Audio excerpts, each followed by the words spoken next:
பரிசுத்த நாமத்துக்கு மகிமை உண்டாகட்டும். இந்த வருஷம் 2024 நம்ம கடைசி நாட்கள்ல வந்துட்டோம். இன்னும் 15 நாட்கள் தான் இருக்கு. 2 வாரம் தான் இருக்கு. இந்த 2 வாரத்துல கர்த்தருக்கு சித்தமானால் 2025 புதிய ஆண்டுக்குள்ளாக நாம பிரவேசிக்க போறோம். ஆமென். அல்லேலூயா. சோ ஆண்டவர் நல்ல தேவன். இந்த கொரோனா காலகட்டத்துல எல்லாம் உலகம் முழுவதும் ஒரு பெரிய மாற்றங்கள் வந்தாலும் ஆண்டவர் நமக்கு எந்த ஒரு பாதிப்பும் இல்லாம கர்த்தர் நம்மளை சுகமாய் பாதுகாப்பாய் நடத்தி வந்திருக்கிறார். ஆமென். இந்த கடைசி நாட்கள்ல வந்திருக்கிற நம்ம ஆண்டவருடைய சமூகத்துல இன்னும் அதிகமாய் காத்திருந்து நம்மளை பலப்படுத்தி கொள்ள வேண்டும். எப்படி ஒரு கழுகு தன்னுடைய சிறகுகளை இழக்கும் போது அது கண்மலையின் மேல அமர்ந்து அது தன்னுடைய பலனை புதுப்பித்துக் கொள்கிறதோ, அது போல இந்த வருஷ கடைசியில வரும்போது நாமளும் ஆண்டவருடைய சமூகத்தை அதிகமாய் வாஞ்சிக்க வேண்டும். அல்லேலூயா. அதிகமா ஆண்டவருடைய சமூகத்தை நீங்க வாஞ்சித்து ஆண்டவரோடு நீங்க ஃபெலோஷிப், அவரோடு ஒரு உறவை வைத்துக் கொள்ள வேண்டும். அப்ப தேவன் ஒரு புதிய ஆண்டுக்குள்ள போகும்போது உங்களுக்கு நல்ல உற்சாகத்தை, மன வலிமைய, தேவ பிரசன்னத்தை தேவன் உங்களுக்கு கொடுப்பார். அல்லேலூயா. வருஷ கடைசியில வந்திருக்க நாம பொதுவா என்ன பண்ணுவோம்னா, இந்த பொங்கல் பண்டிகை வரும்.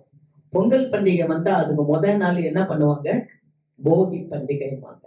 இந்த போகி பண்டிகையில என்ன செய்வாங்கன்னா, வீட்டுல இருக்கிற பழைய பாய், தலவாணி இல்லையா, தேவையில்லாத பொருள் எல்லாம் கொண்டு போய் கொளுத்தி போடுவாங்க. ஏன் அப்படின்னா, தை பிறந்தால் பலி பிறக்கும் அப்படின்னு சொல்லுவாங்க. ஏன்னா அது ஒரு ஹார்வெஸ்ட் ஃபெஸ்டிவல், அறுப்பு. அவங்க நல்ல நெல்லெல்லாம் அறுத்து எடுத்து கொண்டாந்து உள்ள வச்சு நல்லா கொண்டாடுவாங்க. அது போல தேவ பிள்ளைகளாகிய நீங்களும் நானும் என்ன செய்யணும்னா, இந்த கடைசி நாட்கள், இந்த வருஷத்துல 15 நாள் தான் இருக்கு, நமக்கு தேவையில்லாத காரியங்களை நம்மளை விட்டு எடுத்து போடணும். அல்லேலூயா. அது உங்களுக்கும் ஆண்டவருக்கும் இடையில இருக்கிற உறவு.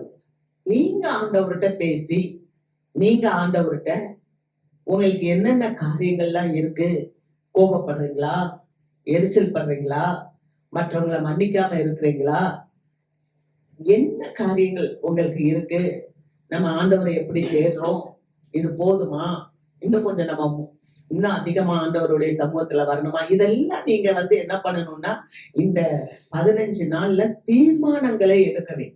அல்லேலூயா. தீர்மானங்களை எடுத்து தேவ சமூகத்துல உட்கார்ந்து ஜெபித்து அதை பெற்றுக்கொள்வதற்கு பலன் கேட்கணும். தேவையில்லாத எப்படி நம்ம பிறந்த நாள் வருது, வயசு ஏற ஏற முதுமையை நோக்கி போறோம். அப்படி முதுமையை நோக்கி போகும்போது நமக்கு நிறைய மெச்சூரிட்டி, முதிர்ச்சி, அறிவுல மற்ற ஞானத்துல முதிர்ச்சியை நோக்கி நம்ம போகும்போது நமக்கு என்ன வரணும்னா, தேவையில்லாதத விற்றணும். அதுக்கான காரியங்களை நீங்க என்ன பண்ணணும்னா பயிற்சி செய்யணும். இந்த நாட்கள்ல என்னடா பாஸ்டர்மா அப்படி சொல்றேன் அப்படின்னா, உங்க நன்மைக்கு தான் சொல்றேன். ஒரு படகுல ஒரு ஓட்டை வந்துச்சுன்னா, ஒரு சின்ன ஓட்டை வந்தா போதும், படகு அமுங்கிரும். அப்ப அந்த ஓட்டைய அடைச்சிருங்க. ஓட்டைய அடைச்சிட்டா படகுக்குள்ள என்ன வராது, தண்ணி வராது. அல்லேலூயா. அப்ப எந்தெந்த ஓட்டைகள் நம்ம வாழ்க்கையில நம்ம ஆசீர்வாதத்துக்கு தடையா இருக்குதோ, அது கோபமோ, எரிச்சலோ, பொறாமையோ, வீணான சகவாசங்கள், வீணான நட்புகள், இதெல்லாம் எடுத்து போட்டுறோம். அதுக்கு முயற்சி பண்ணுங்க. ஆண்டவர் சமூகத்தை அதிகமா வாஞ்சிங்க. இது நானு ஒரு தாயா, சகோதரியா சொல்ல வேண்டிய காரியம் சொல்லியிருக்கேன். கர்த்தருடைய பரிசுத்த நாமத்துக்கு மகிமை உண்டாகட்டும். செய்திக்கு நேரம் நான் போவோம். வாசிக்கலாம். அப்போஸ்தல நடவடிக்கைகள் 1வது அதிகாரம் 11வது வசனம். கலிலேயராகிய மனுஷரே, நீங்கள் ஏன் வானத்தை அண்ணாந்து பார்த்து நிற்கிறீர்கள்?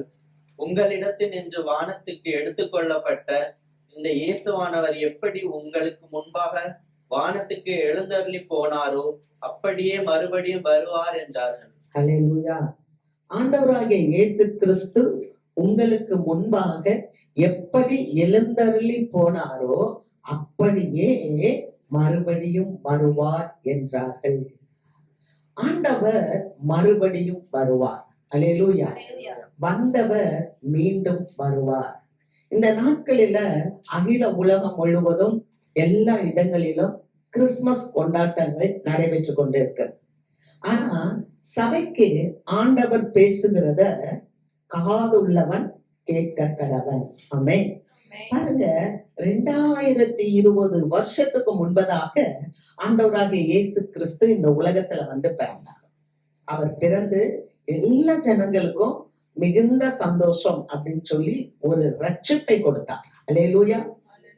உலகத்தை ஆக்கினைக்குள்ளாக தீர்க்கும்படி மனுஷகுமாரன் இந்த உலகத்துக்கு வராம உலகத்தை ரட்சிக்கும்படியாக தேவகுமாரன் இந்த உலகத்துக்கு வந்தார். அல்லேலூயா. அப்ப இந்த உலகத்துல ஆண்டவர் வந்தா ஜனங்களுக்கு ரட்சிப்பு கொடுத்தார், நன்மை செய்தார். நன்மை செய்தனால அவரை இயேசுவானவரை எல்லாரும் என்ன பண்ணாங்கன்னா கொலை செய்தார்கள், சிலுவையில வச்சு கொலை செய்தார்கள். இயேசுவானவர் அவர் வந்து தேவகுமாரனாய் இருக்கிறபடியினால், அவர் தெய்வமாய் இருக்கிறபடியால் அவர் 3ஆவது நாளில உயிரோட எழுந்தரிச்சு 40 நாட்கள் அவருடைய சீஷர்கள் மற்றும் அநேகருக்கு தன்னை வெளிப்படுத்தி சீஷர்களிடத்துல தேவனுடைய ராஜ்யத்தை கொடுத்து பேசி அவர் பல காரியங்களை சொல்லி முடிச்சு 40ஆவது நாள் தான் அவர் வானத்துக்கு எழுந்தருளி போறார். அப்படி போகும்போது அநேக மக்கள் அங்க நின்று அப்படியே இயேசுவானவரை பாக்குறாங்க. அவர் அப்படியே வானத்துக்கு போறார். அப்ப 2 தூதர்கள் அங்க வந்து நின்றுட்டு சொல்றாங்க, கலிலேயராகிய மனுஷரே, நீங்க என்ன வானத்தை அண்ணாந்து பாக்குறீங்க?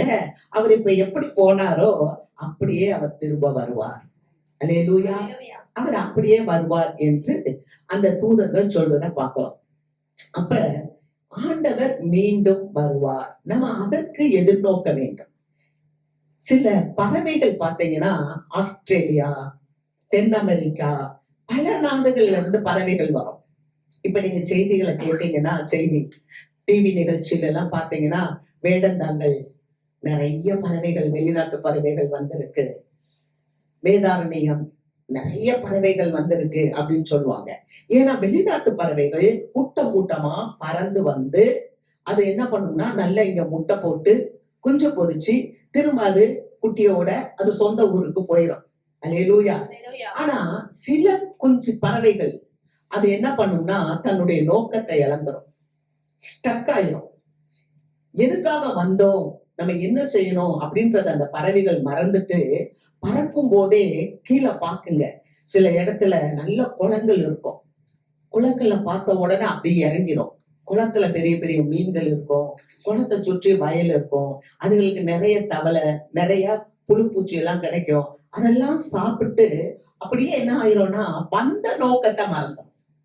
ஐயோ நம்ம வந்து திரும்ப நம்மளுடைய நாட்டுக்கு திரும்பி போகணும் அப்படின்றத மறந்துட்டு அந்த வயலை பார்த்துட்டு அந்த ஆகாரத்தை பார்த்துட்டு அப்படியே ஸ்டக் ஆகும் போது அப்ப என்ன ஆயிரும்னா வேடன் வருவான், அப்படியே வலையை வீசுவான். அந்த புறாவையோ அந்த பேர்ட்ஸ் அந்த பறவைகளை அப்படியே பிடிச்சிட்டு போய் என்ன ஆக்கிடுவான், அவன் சூப் வச்சிருவான். அப்ப ரொம்ப நம்ம வாழ்க்கையில நம்ம எப்படி இருக்கணும்னா நம்ம நோக்கத்தை தெளிவா வச்சுக்கிடணும். அல்லேலூயா. இந்த உலகத்துல பாக்குற கொண்டாட்டங்கள், இந்த உலகத்துல பாக்குற ஆசீர்வாதங்கள் எல்லாம் பார்த்துக்கிட்டு இதுலயே நம்ம வந்து நம்ம கண்களை ஸ்டக் பண்ணிட்டு நிப்பாட்டிட்டோம்னு சொன்னா நம்மளுடைய தரிசனத்தை, நம்மளுடைய அழைப்பை, நம்மளுடைய மீட்பை நாம் மறந்து போய்விடுவோம். அல்லேலூயா. ஆண்டவர் இயேசு கிறிஸ்து இந்த உலகத்துக்கு வந்து அவர் நமக்கு ரட்சிப்பை கொடுத்து அவர் பரலோகத்துக்கு போனது போல நீங்களும் நானும் அந்த ரட்சிப்பை பெற்றுக்கொண்டு அந்த ரட்சிப்பின் பலத்துல வாழ்ந்து நாமும் ஆண்டவராகிய இயேசு கிறிஸ்துவை எதிர்நோக்கி போக வேண்டும். அல்லேலூயா. கர்த்தருக்கு மகிமை. நம்ம வாசிக்கலாம், ஒரு வசனம் வாசிப்போம். ரோமருக்கு எழுதின நிருபம் 4ஆவது அதிகாரம் 25வது வசனம். அவர் நம்முடைய பாவங்களுக்காக ஒப்பு கொடுக்கப்பட்டும் நாம் நீதிமான்கள் ஆக்கப்படுவதற்காக எழுப்பப்பட்டும் இருக்கிறார். ஹல்லேலூயா. அவர் நம்முடைய பாவங்களுக்காக ஒப்பு கொடுக்கப்பட்டார். நீங்க பாத்தீங்கன்னா யோவான் 11வது அதிகாரம் 51வது வசனத்துல 50வது வசனத்துல காய்பா என்ற பிரதான ஆசாரியர் சொல்றாங்க, ஒரு மனுஷனும் கெட்டு போகாம இருக்கிறதுக்கு ஒரே மனுஷன் மரிக்கிறது நலமா இருக்கும். பாத்தீங்களா? அப்ப இயேசுவை கொலை செய்தார். கிறிஸ்துமஸ்ன்றது என்ன அப்படின்னா வேதம் அழகா சொல்லுகிறது. யோவான் 3வது அதிகாரம் 16வது வசனத்துல, என்னுடைய ஒரே பேரான குமாரனை விசுவாசிக்கிறவன் எவனோ அவன் கெட்டு போகாமல் நித்திய ஜீவனை அடையும்படிக்கு அவரை தந்தருளி இவ்வளவாய் இவ்வுலகத்தில் அன்பு கூர்ந்தார். அப்ப குமாரனாகிய கிறிஸ்து இந்த உலகத்துல வந்து பிறந்ததுதான் கிறிஸ்துமஸ். ஆனா எப்படி வந்து பிறந்தாரு? ஒரு பலிப்பொருளாக வந்து பிறந்தார். எந்த மனுஷனும் கெட்டு போக கூடாது, எல்லாருக்கும் நித்திய ஜீவன் வேணும், மரணம் இல்லாத வாழ்க்கை. அல்லேலூயா. எல்லாரும் நல்லா சந்தோஷமா இருக்கணும் அப்படின்றதுக்காக தான் இயேசுவானவர் வந்தார். பாருங்க, எந்த மனுஷனுக்கும் அவர் என்ன பண்றாரு? ஜீவனை கொடுக்கிறார். அதனாலதான் அந்த பிரதான ஆசாரியன் காய்வா சொல்றார். அந்த வசனத்தை வாசிக்கலாம். யோவான் 11:52 வாசி. அந்த ஜனங்களுக்காக மாத்திரமல்ல, சிதறி இருக்கிற தேவனுடைய பிள்ளைகளை ஒன்றாக சேர்க்கிறதற்காகவும் மரிக்க போகிறார் என்றும் தீர்க்க தரிசனமாய் சொன்னான். பாத்தீங்களா? யார் சொன்னா? யாரு இயேசுவை சிலுவையில அடிக்க போறாங்களோ அவங்க சொன்னாங்க. என்ன சொன்னாங்க? இயேசு மரிக்க போறாரு. சத்துரு பேசுது. அடுத்து என்ன சொல்றாரு? அவங்களுக்காக மாற்றமில்ல, சிதறி இருக்கிற எல்லா ஜனங்களையும் சேர்க்கப்படுறதுக்காக இயேசு மரிக்க வேண்டும் என்று அவன் தீர்க்க தரிசனமாக சொன்னான் அப்படின்னு பாக்குறோம். அல்லேலூயா. அப்ப ஆண்டவர் இந்த உலகத்துல பிறந்ததன் நோக்கமே நீங்களும் நானும் ரட்சிக்கப்படதான். அப்ப ஆண்டவர் நம்மள என்ன பண்ணி இருக்கிறாருன்னா நீதிமான்கள் ஆக்கி இருக்கிறார். நம்முடைய பாவங்களுக்காக அவர் ஒப்பு கொடுக்கப்பட்டும் நாம் நீதிமான்கள் ஆக்கப்படுவதற்காக அவர் எழுப்பப்பட்டும் இருக்கிறார். இயேசு உயிரோட இருக்கிறாரா? ஏமே அல்லேலூயா. இயேசு உயிரோட இருக்கிறாரா? ஆமென், ஆமென். அப்ப இயேசு உயிரோட இருக்கிறாருன்னா நம்மள ஆண்டவர் நீதிமான் ஆக்கி இருக்கிறார். அல்லேலூயா. இன்னும் நாம ஆண்டவர் சமூகத்துல, ஆண்டவரே உமது ரட்சிப்பின் சந்தோஷத்தை திரும்பவும் எனக்கு தந்து உம்முடைய உற்சாகமான ஆவி என்னை தாங்கும்படி செய்யும் செய்யும் செய்யும்னே சொல்லிட்டு இருக்கிறது இல்ல. ஆண்டவர் கொடுத்த ரட்சிப்பையும் ஆண்டவர் கொடுத்த அந்த உற்சாகத்தின் ஆவியையும் அனுபவிக்க வேண்டும். அல்லேலூயா. அனுபவிக்க வேண்டும். அனுபவிக்கிறது மாத்திரமல்ல, அவருடைய வருகையை எதிர்நோக்கி இருக்க வேண்டும். ஆமென். தாவீது பாவம் செய்த காலத்தில் இயேசுவானவர் உலகத்துக்கு வரவில்லை. ஆனால் தாவீதின் காலத்துக்கு பிறகு ஏறக்குறைய 1000 ஆண்டுகளுக்கு பிறகு 2020 ஆண்டுகளுக்கு முன்னால இயேசுவானவர் இந்த உலகத்துல வந்து பிறந்து உங்களையும் என்னையும் ரட்சித்து நீதிமான்கள் ஆக்கி இருக்கிறார். அல்லேலூயா, அல்லேலூயா. நாம முன்னோக்கி செல்ல வேண்டும். நம்ம முன்னோக்கி செல்ல வேண்டும். வாசிக்கிறோம் பாருங்க. 1 பேதுரு 2வது அதிகாரம் 24, 25 வசனங்களை வாசிப்போம். நாம் பாவங்களுக்கு செத்து நீதிக்கு பிழைத்திருக்கும்படிக்கு அவர் தாமே தமது சரீரத்திலே நம்முடைய பாவங்களை சிலுவையின் மேல் சுமந்தார். அவருடைய தழும்புகளால் குணமானீர்கள். சிதறுண்ட ஆடுகளை போல் இருந்தீர்கள். இப்பொழுதோ உங்கள் ஆத்துமாக்களுக்கு மேய்ப்பரும் கண்காணியுமானவர் இடத்தில் திருப்பப்பட்டிருக்கிறீர்கள். அல்லேலூயா. அவர் இந்த உலகத்துல சிலுவையில அடித்ததுனால நமக்கு ஒரு கிரெடிட் என்னன்னா, நாம் பாவத்துக்கு செத்து, அல்லேலூயா, நாம் பாவத்துக்கு செத்து நீதிக்கு பிழைக்கும்படி அவர்தாமே தமது சரீரத்திலே நம்முடைய பாவங்களுக்காக சிலுவையின் மேல் சுமந்தார். அவருடைய என்னத்தை சுமந்தார்? நம்முடைய பாவங்களை சுமந்தார். அல்லேலூயா. நம்முடைய பாவங்களை அவர் சிலுவையின் மேல ஏன் சுமந்தாருன்னா, நீங்களும் நானும் பாவத்துக்கு செத்து போயிடும். கவனிச்சீங்களா? அப்படின்னா என்ன? ஒரு பாவம் இருக்குன்னா அந்த பாவத்துக்கிட்ட நான் போக மாட்டேன். ஒரு தப்பு நடக்குதுன்னா அந்த தப்புக்கு நான் போக மாட்டேன். ஏன்னா ஏசப்பா எனக்காக அவர் சிலுவையில மரணத்தை ஏற்றுக்கொண்டார். எனக்காக ஏசப்பா எனக்காக என்னுடைய பாவங்களை சுமந்தார். அதனால நான் பாவம் செய்யவே முடியாது. தேவனுடைய வித்து ஒரு மனுஷனுக்குள்ள இருந்தா அவன் பாவமே செய்ய முடியாது. அல்லேலூயா. கவனிக்கிறீங்களா? எப்ப நோய் வரும், எப்ப வியாதிகள் வரும் பாருங்க. அங்க சொல்லப்பட்டிருக்கு, நம்முடைய பாவங்களை அவர் சுமந்தார், அவருடைய தழும்புகளால் குணமானீர்கள். அல்லேலூயா. நமக்கு சுகம் கொடுத்திருக்கிறார், நமக்கு சமாதானத்தை கொடுக்கும் ஆக்கினை அவர் மேல் வந்தது. கர்த்தருக்கு மகிமை. அப்ப இவ்வளவு பெரிய தேவன் நமக்கு பிறந்து நமக்கு சிலுவையில அவர் ஜெயத்தை கொடுத்து விட்டார். அது மாத்திரம் இல்ல, நம்ம எப்படி இருந்தோமா, சிதறி போயிருந்தோம், நமக்கு யாருமே மேய்ப்பர்கள் இல்லாம இருந்தோம். இப்ப ஆண்டவராக இயேசு கிறிஸ்து நல்ல மேய்ப்பனாக நம்முடைய வாழ்க்கைக்குள்ளாக வந்து விட்டார். ஆமென். அவர் நல்ல மேய்ப்பனாக மாத்திரமல்ல, அவர் நமக்கு நல்ல ஒரு கண்காணியாகவும் இருக்கிறார். அல்லேலூயா. ஆகவே நம்முடைய ஆத்துமாக்களுக்கு அவர் மேய்ப்பரும் அவர் கண்காணியுமானவரிடத்துல நாம திருப்பப்பட்டிருக்கோம். தான் தோண்டித்தனமா எங்கிட்டோ போயிட்டு இருந்தேன், இருளை நோக்கி போயிட்டு இருந்தேன், மரணத்தை நோக்கி போயிட்டு இருந்தேன். ஆனா இயேசு வந்தார். இயேசு இந்த உலகத்துல வந்து பிறந்தார். அவர் பிறந்து 33 ஆண்டுகள் மனுஷகுமாரனாக தேவகுமாரனாக அவர் வாழ்ந்து என்னுடைய பாவத்தை எல்லாம் அவர் மேல ஏற்றுக்கொண்டு அவர் சிலுவையில அவர் எனக்காக அவர் மரித்தார். அவர் மரித்தது நிமித்தமாக நான் விடுதலையாக்கப்பட்டிருக்கிறேன். அல்லேலூயா. இப்ப நான் ஆண்டவரே எனக்கு மேய்ப்பரா வந்துட்டாரு, அவரே எனக்கு வழிகாட்டியா வந்துட்டாரு. ஏன்னா அவரே எனக்கு சொன்னாரு, வழியும் சத்தியமும் ஜீவனுமா இருக்கிறேன்னு சொன்னாரு. அவரே எனக்கு வழிகாட்டியா வந்துட்டார். He is my good shepherd. இப்ப சிதறுண்ட ஆடுகள், எனக்கு யாருமே இல்ல அப்படின்னு இருந்தோம். ஆனா நம்ம வாழ்க்கையில ஆண்டவர் வந்து நான் உனக்கு இருக்கிறேன், நீ தனிமையானவங்க இல்ல. அவர் நமக்கு நல்ல மேய்ப்பன், அவர் பிரதான மேய்ப்பன், பெரிய மேய்ப்பர், ஆடுகளின் பெரிய மேய்ப்பர் என்று சொல்லப்பட்டிருக்கு. அப்படிப்பட்ட தெய்வத்தினிடத்துல நாம திருப்பப்பட்டிருக்கிறோம். அல்லேலூயா. ஆண்டவர் சீக்கிரம் வரப்போகிறார். இன்னைக்கு அதுதான் தலைப்பு, மீண்டும் வருவார். அப்ப இத குறிச்சு வேதத்துல அநேக இடங்களில நிறைய ஆதாரங்கள் கொடுக்கப்பட்டிருக்கு. நம்ம வாசிக்கலாம். பிலிப்பியர் புஸ்தகம் 4வது அதிகாரம் 5வது வசனம். உங்கள் சாந்த குணம் எல்லா மனுஷருக்கும் தெரிந்திருப்பதாக கர்த்தர் சமீபமாய் இருக்கிறார். உங்கள் சாந்த குணம் எல்லா மனுஷருக்கும் தெரிந்திருப்பதாக கர்த்தர் சமீபமாய் இருக்கிறார். பாத்தீங்களா, ஆண்டவர் சீக்கிரம் வர போறாராம். நம்ம இன்னும் கொண்டாடி கொண்டாடி பழைய லெவல்லயே உட்காந்துடக்கூடாது, இந்த பறவைகள் மாதிரி உட்காந்துடக்கூடாது. நம்ம நோக்கத்தை மறக்காம இருக்கணும். அல்லேலூயா. பாருங்க, ஆண்டவர் சமீபமா இருக்கிறார். உன் சாந்த குணம் எல்லாவற்றுக்கும் தெரியணும். அதாவது பிலிப்பிய சபையில 2 சகோதரிகள் இருந்தாங்க. ஒருத்தர் பேரு எயோதியா, இன்னொருத்தவங்க பேரு சிந்திகேயா. இந்த 2 சகோதரியும் எப்ப பார்த்தாலும் சண்டை போட்டுக்கிட்டே இருப்பாங்க.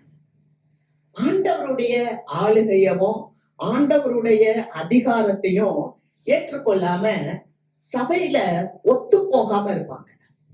இந்த சபையில ஒத்து போகாம இருக்கிறதுனால சபையில என்ன இருக்குன்னா பெரிய பிரச்சனைகள் இருக்கு. ஆண்டவர் சீக்கிரம் வரப்போறார். ஆண்டவர் சபைக்கு பேசுறார். சபையில சபையினுடைய தரிசனத்துக்கு சபையார் என்ன பண்ணணும்னா ஊழியரோட ஒத்து போகணும். அல்லேலூயா, அல்லேலூயா. அதனாலதான் அவர் சொல்றாரு, அந்த வசனத்தை வாசிங்க, ஃபர்ஸ்ட் வசனத்தை வாசிங்க. ஆதலால் எனக்கு பிரியமும் வாஞ்சையுமான சகோதரரே, எனக்கு சந்தோஷமும் கிரீடமுமானவர்களே. எப்படி சொல்றாரு? பிரியமும் வாஞ்சையுமான சகோதரர். பிலிப்பிய சபை எப்படி இருக்கான்? பவுலுக்கு பிரியமான மக்கள் இருக்கிறாங்க, பவுல் விரும்புகிற வாஞ்சை உள்ள மக்கள் இருக்கிறாங்க. அடுத்தவங்க எப்படி இருக்கிறாங்க? கிரீடமா இருக்கிறாங்க. எப்படி இருக்குது பாருங்க, சபை மக்கள் எப்படி இருக்காங்க? பவுலடியாருக்கு கிரீடமா இருக்கிறாங்க. ஆகையால் பிரியமானவர்களே, இந்தபடியே கர்த்தருக்குள் நிலைத்திருங்கள். இப்படியே நீங்க கர்த்தருக்குள்ளே நிலைச்சிருங்கப்பா. அல்லேலூயா, அல்லேலூயா. எப்படியே நிலைச்சிருக்கணும்? பிரியமானவங்களா, வாஞ்சை உள்ளவங்களா, கிரீடமாக நீங்க இப்படியே நிலைச்சிருங்க. கர்த்தருக்குள் ஒரே சிந்தையாய் இருக்க, கர்த்தருக்குள் ஒரே சிந்தையாய் இருக்க ஏயோதியாளுக்கும் சிந்திகேயாளுக்கும் புத்தி சொல்லுகிறேன். அன்றியும் என் உத்தம கூட்டாளியே, அவர்களுக்கு உதவியாய் இருக்கும்படி உன்னையும் வேண்டிக் கொள்கிறேன். அவர்கள் கிளேமெந்தோடும் மற்ற என் உடன்வேலையாட்களோடும் கூட சுவிசேஷ விஷயத்தில் என்னோட கூட மிகவும் பிரயாசப்பட்டார்கள். அவர்களுடைய நாமங்கள் ஜீவ புஸ்தகத்தில் இருக்கிறது. அல்லேலூயா. இன்னும் உத்தம கூட்டாளின்னு ஒருத்தரை சொல்றாரு, அதுக்கப்புறம் கிளமெந்தன் ஒருத்தரை சொல்றாரு. இவங்களுடைய பெயர்கள் எல்லாம் எங்க இருக்கான்? ஜீவ புஸ்தகத்துல எழுதப்பட்டு இருக்கிறது. அல்லேலூயா. வாழ்வின் புஸ்தகத்துல எழுதப்பட்டு இருக்கிறது, பரலோகத்துல எழுதப்பட்டு இருக்கிறது. ஏன்னா இவர்கள் எல்லாரும் பவுலோடு கூட உடனே வேலை செய்தார்கள். அல்லேலூயா. நம்ம வேலை செய்யறோமா ஆண்டவருக்கு?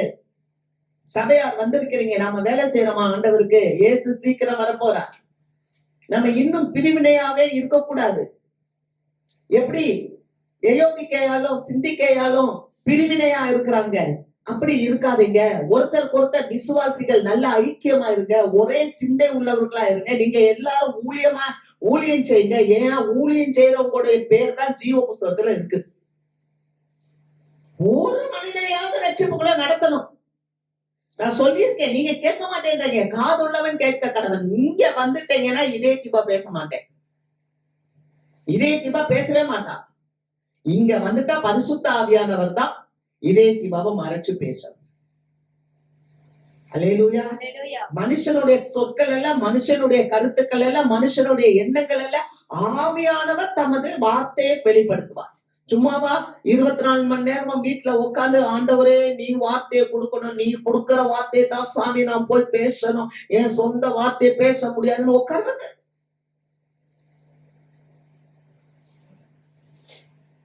இடுக்கமான வாசலுக்குள்ளாக உட்பிரவேசிங்க. அது ஜீவனுக்கு போகிற வாசல். கேட்டுக்கு போற வாசல் விசாலமா இருக்கு. இந்த நாட்கள்ல குழு குழு குழு குழு செய்தி கொடுக்க முடியும். ஆனால் தேவன் நம்மளை விசாலத்துக்கு அல்ல, இடுக்கத்துக்காக, தேவன் நம்மளை கேட்டுக்கல்ல, ஜீவனுக்காக அழைத்திருக்கிறார். அல்லேலூயா, அல்லேலூயா. ஆகவே நம்மளுடைய விருப்பம் அல்ல, தேவனுடைய சித்தத்தை செய்ய நம்ம ஒப்பு கொடுக்கணும். ஆகவேதான் அவர் சொல்றாரு. நாங்க என்ன சொல்ற தெரியுமா? 4 நாளுல சந்தோஷமா இருக்கு. மறுபடியும் நான் உனக்கு சொல்லுகிறேன், எப்பொழுதும் சந்தோஷமா. இந்த சித்திக்காயாலும் எரியோதிக்காலும் எப்ப பார்த்தாலும் சண்டை. தேவனுடைய திட்டத்துல, தேவனுடைய அதிகாரத்துல, தேவனுடைய ஆளுகையில ஒண்ணு சேராம ஊழியக்காரங்களோட நீங்க ஒண்ணு சேரனா, ஊழியக்காரங்களுடைய தரிசனத்தோடு, ஊழியக்காரங்களுடைய ஜபத்துல, ஊழியக்காரர்களுடைய அந்த ஆத்மா பாரத்துல, ஊழியக்காரர்களுடைய ஊழியத்துல நீங்க ஒத்து போகாட்டினா நம்ம வாழ்க்கையில என்ன இருக்காதுன்னா சமாதானம் இருக்காது, சந்தோஷம் இருக்காது. அதுதான் அவர் சொல்றாரு. அந்த 2 பேரும் எப்ப பார்த்தாலும் சபைக்குள்ள. அதனாலதான் அவர் சொல்றாரு, உங்க சாந்த குணம் எல்லாருக்கும் தெரியட்டும், நீங்க சாந்தமா மாறுங்க. பவுல் சொல்றாரு பிலிப்பிய சபைக்கு, சாந்தமா மாறுங்க.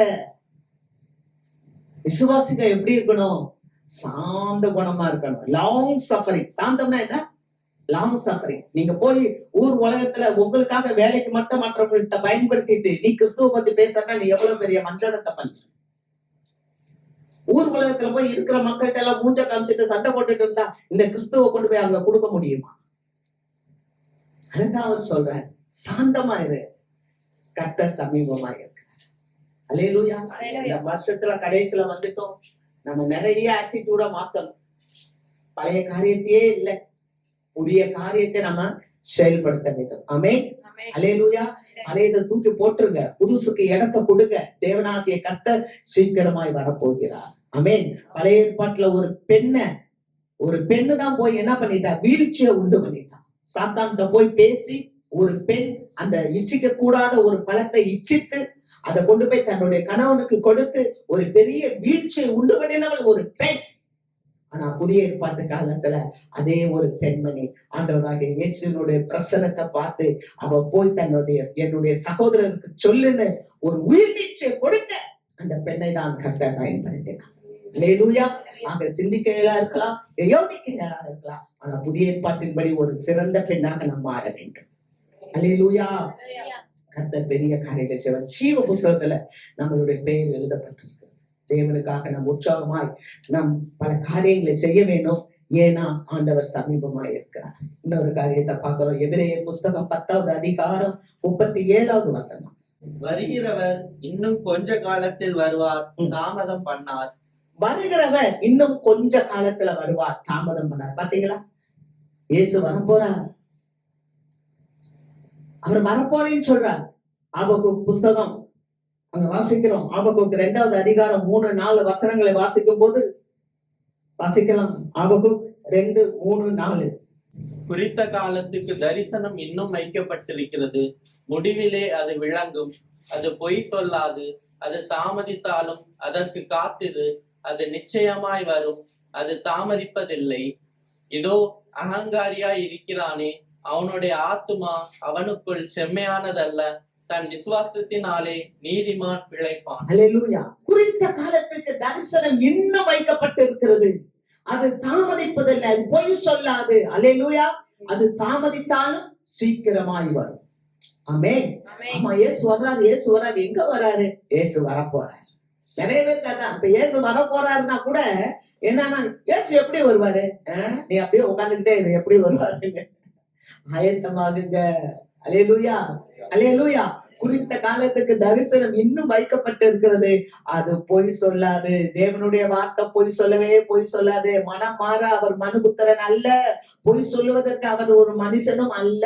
அல்லேலூயா. அப்ப தரிசனம் என்ன? குறித்த காலத்துக்கு தரிசனம் என்ன? இயேசு சீக்கிரம் வரப்போகிறார். அப்ப ஆபகுக்குள்ள சொன்னது போல ஆண்டவராகிய இயேசு கிறிஸ்து சீக்கிரம் வரப்போகிறார். நீங்க இன்னும் நிறைய காரியங்களை பார்க்கலாம். நீங்க யாக்கோபுல பாத்தீங்கன்னா 5வது அதிகாரம் 8வது வசனத்துல பாத்தீங்கன்னா, நீங்க நீடிய பொறுமையோடு இருந்து உங்கள் இருதயங்களை ஸ்திரப்படுத்துங்கள், கர்த்தரின் வருகை சமீபமா இருக்கிறது அப்படின்னு சொல்லப்பட்டிருக்கு. அப்ப நீடிய பொறுமை நமக்கு தேவை. அல்லேலூயா. ஐயோ, இயேசுவானவர் சீக்கிரம் வரப்போகிறார். இயேசுவானவர் சீக்கிரம் வரப்போகிறார். அதற்காக நம்ம என்ன செய்யணும்? பொறுமையா இருக்கணும். நம்ம கோபப்படக்கூடாது, எரிச்சல் படக்கூடாது. நம்ம என்ன பண்ணக்கூடாது? மற்றவங்க மேல எரிஞ்சு விழக்கூடாது, தீமையான காரியங்களுக்குள்ள போயிடக்கூடாது. சில காரியங்கள் உங்களுக்கு எதிர்மறையா இருந்தாலும் பொறுமையா இருங்க. ஏன்னா ஏசாமி வரப்போறார். அல்லேலூயா. நம்மளை சரிப்படுத்திக் கொள்ள வேண்டும். அதனாலதான் ஆண்டவர் சொன்னார், யோபுவனுடைய பொறுமையை பாருங்க. அதே யாக்கோபு 5:11 இருக்கு. யோபுவனுடைய பொறுமையை பாருங்க. அவன் நீதிமான். அவனுக்கு எவ்வளவு கஷ்டங்கள் வந்துச்சு, எவ்வளவு சோதனைகள் வந்துச்சு. நீங்க உங்களுக்கு இருக்கிற சோதனையை பார்த்துட்டு, உங்களுக்கு இருக்கிற கஷ்டங்களை பார்த்துட்டு, உங்களுக்கு இருக்கிற வேதனையை பார்த்துட்டு நீங்க என்ன பண்ணிடக்கூடாது? பின்வாங்கி போயிடக்கூடாது. அதான் அவர் சொல்றாரு, யோபு பாருங்கப்பா, நீ பொறுமையோட இரு, அவர் சீக்கிரம் வரப்போகிறார். அல்லேலூயா. நிறைய காரியங்கள் இருக்கு, எல்லாத்தையும் சொல்ல நேரம் போதாது. நீங்க 22வது அதிகாரம் வெளிப்படுத்தின விசேஷத்துல இதோ நான் சீக்கிரமாய் வருகிறேன்னு சொல்றாரு. ஆமென். ஆண்டவராகிய இயேசுவே சீக்கிரமாய் வாரும் அப்படின்னு இருக்கு. அதே மாதிரி வெளிப்படுத்தின விசேஷம் 3:11 அவருடைய வருகை குறித்து சொல்லப்பட்டிருக்கு. எல்லா இடங்களிலும் கிறிஸ்துவனுடைய வருகை குறித்து சொல்லப்பட்டு இருக்கிறது. அப்ப நிறைய வேத ஆதாரங்கள் இருக்கிறது. அவர் மறுபடியும் வருவார். அல்லேலூயா. 2வது காரியம், அவர் ஏன் வருகிறார்? அவர் வருவதன் நோக்கம் என்ன? முதல் முறை வந்தார், ரட்சிப்பை கொடுப்பதற்காக வந்தார். முதல் முறை நம்மளை விடுதலை ஆக்கும்படி வந்தார். முதல் முறை 2020 வருஷத்துக்கு முன்னால இயேசு கிறிஸ்து நமக்கு ஒரு பாலகனாக பிறந்தார். அப்படி பாலகனாக பிறக்கும் போது நம்ம வாசிக்கிறோம், தமது ஜனத்தின் பாவத்தை நீக்கி அவர்களை ரட்சிப்பதற்காக, விடுதலை ஆக்குவதற்காக உலகத்துக்கு வந்தார். ஆனால் இப்ப சொல்றாரு, நான் மீண்டும் வருவேன். மீண்டும் வரப்போறார். மீண்டும் வரும்போது எதற்காக வருகிறார்? அதன் நோக்கம் என்ன? வாசிக்கலாம். மத்தேயு புஸ்தகம் 16வது அதிகாரம் 27வது வசனம். மனுஷகுமாரன் தம்முடைய பிதாவின் மகிமை பொருந்தினவராய் தம்முடைய தூதரோடும் கூட வருவார். அப்பொழுது அவனவன் கிரியைக்கு தக்கதாக அவனவனுக்கு பலன் அளிப்பார். அல்லேலூயா. ஏசாமி இப்ப சீக்கிரம் வரப்போறார்.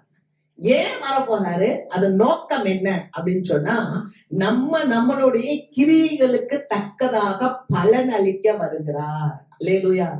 எத்தனை பேருக்கு சந்தோஷம்? ஆமென், ஆமென், அல்லேலூயா. நீங்க நினைக்கலாம், நான் இவ்வளவு நல்லவங்களா இருக்கிறேன், நான் இவ்வளவு கிறிஸ்துவுக்காக என் வாழ்க்கையை நான் அர்ப்பணிச்சிருக்கிறேன், இவ்வளவு நான் கிறிஸ்துவை நேசிக்கிறேன், ஆனா ஏன் என் வாழ்க்கையில பாடு, ஆனா ஏன் என் வாழ்க்கையில இவ்வளவு கஷ்டம் இருக்கு அப்படின்னு சொல்லி எல்லாம் நீங்க நினைக்கலாம். ஆனா இயேசுசாமி சொல்றாரு, உன்னுடைய கண்ணீரை துடைக்க, உன்னுடைய வேதனையை மாற்ற உன்னை நானு சந்திக்க வர்றேன். அல்லேலூயா, அல்லேலூயா. கர்த்தர் ரொம்ப நல்லவர். நீங்க வாசிக்கும் போது பாக்குறீங்க, இந்த உலகத்துல நமக்கு பிரச்சனைகள் இருக்கும், பாடுகள் இருக்கும், சஞ்சலங்கள் இருக்கும். ஆனா நமக்குரிய சந்தோஷம் எங்க இருக்கு அப்படின்னா, நீங்க 1 பேதுருவின் புஸ்தகம் 1வது அதிகாரம் 5வது வசனத்தை வாசித்தீங்கன்னா, நீங்க வீட்டுல போய் படிங்க. நமக்கு அந்த சந்தோஷம் எங்க இருக்குன்னா, பரலோகத்தில் வைக்கப்பட்டு இருக்கிறது. அல்லேலூயா, அல்லேலூயா. நமக்கு சந்தோஷம் எங்க இருக்கா? பரலோகத்தில் வைக்கப்பட்டிருக்கு. அப்ப ஆண்டவர் என்ன பண்றாரு? அவர் சீக்கிரம் வர்றார். எதற்காக வருகிறார்? நம்மளுடைய கிரியைக்கு தக்கதாக பலன் கொடுக்க நமக்கு வருகிறார். கர்த்தருக்கு மகிமை. நம்ம வாசிக்கிறோம் 1 யோவான் 2வது அதிகாரம் 14வது வசனம். பிதாக்களே, ஆதி முதல் இருக்கிறவரை நீங்கள் அறிந்திருக்கிறதுனால் உங்களுக்கு எழுதுகிறேன். பாத்தீங்களா? ஒரு சர்ச்சுன்னா, ஒரு சபைன்னு சொன்னா அங்க யாரு இருப்பா? வயதுல பெரியவங்க இருப்பாங்க. பிதாக்களே, அது ஆணோ பெண்ணோ எல்லாருமே நமக்கு பிதாக்கள். அல்லேலூயா. பெற்றோர்கள். அப்படிதானே? சபையில எல்லாரும் இருப்பாங்க. நீங்க ஆதி முதல் இருக்கிறவரை அறிந்திருக்கிறதுனால உங்களுக்கு எழுதுறேன்னு சொல்றாரு யோவான். ஆதி முதல் இருக்கிறவர் யாரு? ஆண்டவராகிய தேவன். அவர் ஆதியும் அந்தமுமாய் இருக்கிறார். அப்ப இந்த ஆண்டவரை அறிந்திருக்கிற நம்ம வாழ்க்கையில நிறைய பிரச்சனைகள் இருக்குதுல்ல, கஷ்டங்கள் இருக்குதுல்ல, சில ஏமாற்றங்கள் இருக்குதுல்ல, சில தோல்விகள் இருக்குதுல்ல. ஹலோ, இருக்குதா இல்லையா? இருக்கு. அப்ப இந்த தோல்விகள்லயும், இந்த ஏமாற்றங்களிலும், இந்த கண்ணீரிலும், இந்த பாடுகளிலும் வருகிற நமக்கு ஒரு இளைப்பாறுதல் வேணும்ல. அந்த இளைப்பாறுதலை இந்த உலகம் கொடுக்க முடியாது. அந்த இளைப்பாறுதலை, அந்த சமாதானத்தை இந்த உலகம் கொடுக்க முடியாது. அதனாலதான் அவர் சொல்றாரு, ஆதி முதல் இருக்கிறவர் அறிந்திருக்கிறீங்களே பிதாக்களே, உங்களுக்கு நான் எழுதுறேன். வாலிபரே, அடுத்த சபையில யாரு இருப்பாங்கன்னு சொன்னா வாலிபர்கள் இருப்பாங்க. வாலிபரே, நீங்கள் பலவானாய் இருக்கிறதுனாலும், வேத வசனம் உங்களில் நிலைத்திருக்கிறதுனாலும், நீங்கள் பொல்லாங்கனை ஜெயித்ததினாலும் உங்களுக்கு எழுதுகிறேன். அல்லேலூயா. அப்போ ஒரு சபையில ஜெயம் பெற்றவங்க இருக்கிறாங்க. ஆமென். அது பிதாக்களாக இருக்கலாம், வாலிபர்களாக இருக்கலாம். வாலிபர்கள் எப்படி பொல்லாங்கனை ஜெயித்தாங்களாம். வேத வசனம் அவங்க இருதயத்துல இருக்குது. அல்லேலூயா. அப்ப அதனாலதான் பலவீனன் தன்னை பலவான் என்று சொல்வானாக. சொல்லுங்களேன். பலவீனன் தன்னை பலவான் என்று சொல்வானாக. ஏன் தெரியுமா? நீங்க நல்ல வசனத்தை வாசிக்க வாசிக்க வாசிக்க, வசனத்துக்குள்ள ஊற ஊற ஊற ஒரு பெலன் வரும் பாருங்க. அல்லேலூயா, அல்லேலூயா. நல்லா தொடர்ந்து வேதம் வாசிக்கிறப்பல பலமா இருக்கும், மகிழ்ச்சியா இருக்கும், சந்தோஷமா இருக்கும். எந்த காத்து வந்து அடிச்சாலும் அது அஸ்திபாரம் ஆடாது. ஏன்னா அது கண்மலையின் மேல் கட்டப்பட்ட வீடு. அல்லேலூயா. எந்த காற்று அடிச்சாலும் சரி, எந்த புயல் வந்தாலும் சரி, எந்த பாடுகள் உனக்கு, எந்த நெருக்கங்கள், எந்த கண்ணீர்கள் வந்தாலும் அசைவுறாத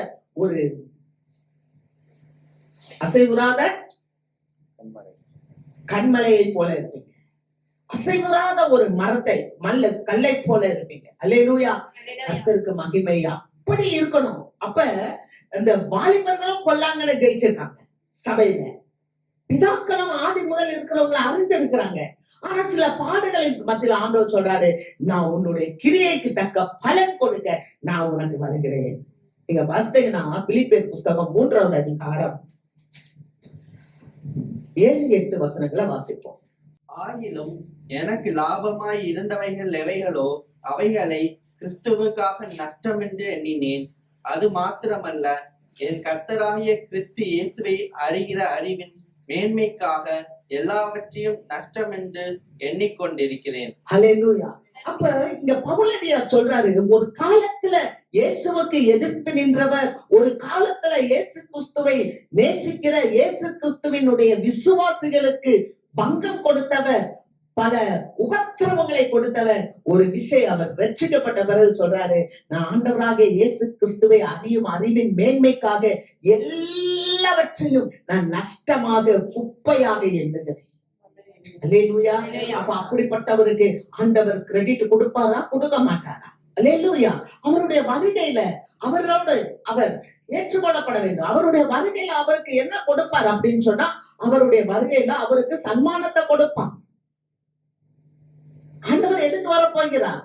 நம்முடைய கிரியைகளுக்கு தக்கதான சன்மானத்தை கொடுக்க வருகிறார். ஆண்டவர் எதற்கு வருகிறார்?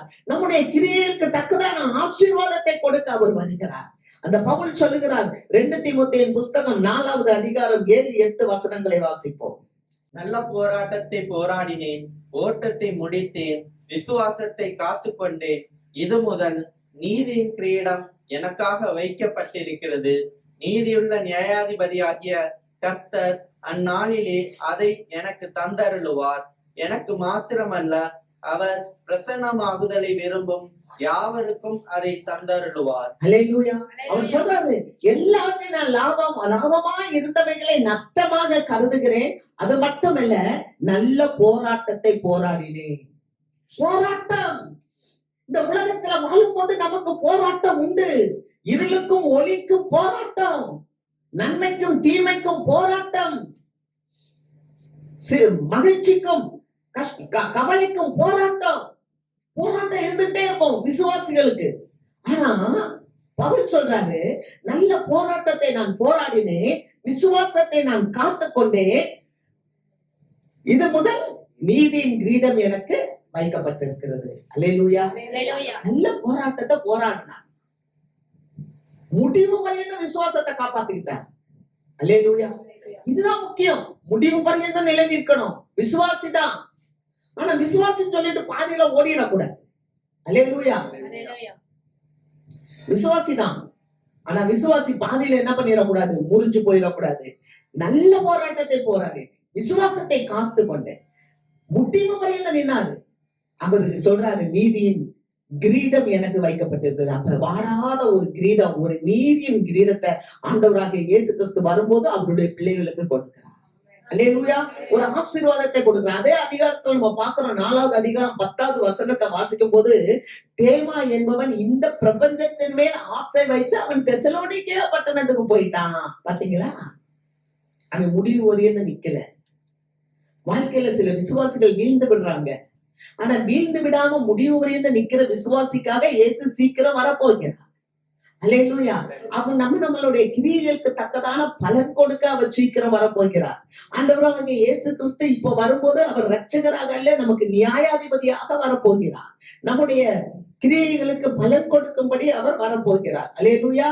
2 காரியத்தை பார்த்தா, ஒருத்தன் தேமா, அவன் இந்த பிரபஞ்சத்தின் இந்த உலகத்தின் மேல ஆசை வைத்து அவர் பவுலை விட்டு போயிட்டான். அப்ப இந்த உலகத்துல நம்ம சில காரியங்கள் மேல ஆசை வச்சுட்டு ஆண்டவரை விட்டு போயிடக்கூடாது. ஆமென். அல்லேலூயா. தேவனுடைய ஊழியத்தை விட்டு போயிடக்கூடாது. தேவனுடைய கிரியைகள்ல, தேவனுடைய காரியங்கள்ல நாம என்ன பண்ணணும்னா பங்கு கொள்ள வேண்டும். விட்டுட்டு போயிடக்கூடாது.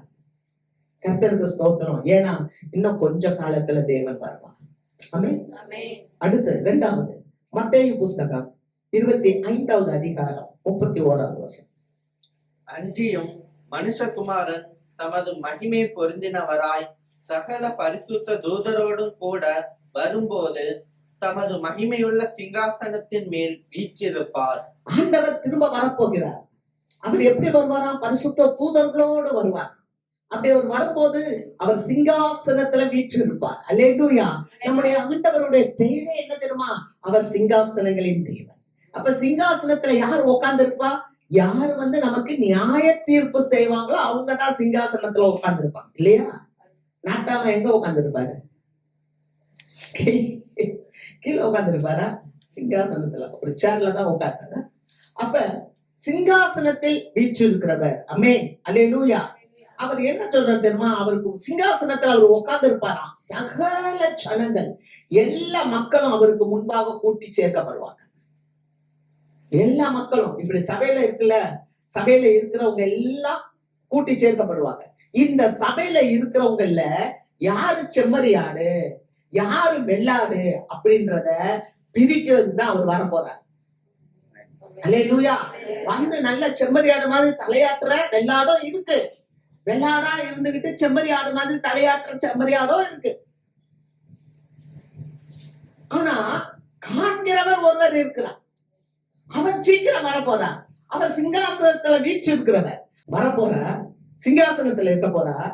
சகல ஜாதிகள் முன்னால கூட்டப்பட போது அவர் என்ன பண்ணுவார்னா பிரிப்பாராம். பிரிக்கும் போது அந்த வசனத்தை வாசிக்கணும். மத்தேயு 25:34.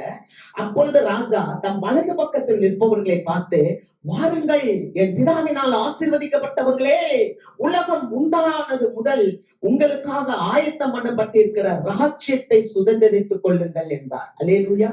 வாங்க வாங்க. யார பார்த்து சொல்றாரு? வலது பக்கம் செம்மறி கூட்டம். வாங்கப்பா, நீங்க எல்லாம் வாங்க, எங்க பிதாவினால் என் அப்பாவினால் நீங்களாம் ஆசீர்வதிக்கப்பட்டவங்க, உலகம் உண்டாவதற்கு முன்பதாகவே உங்களுக்காக ஆயத்தம் பண்ணிட்டோம். My goodness, praise the lord, அல்லேலூயா.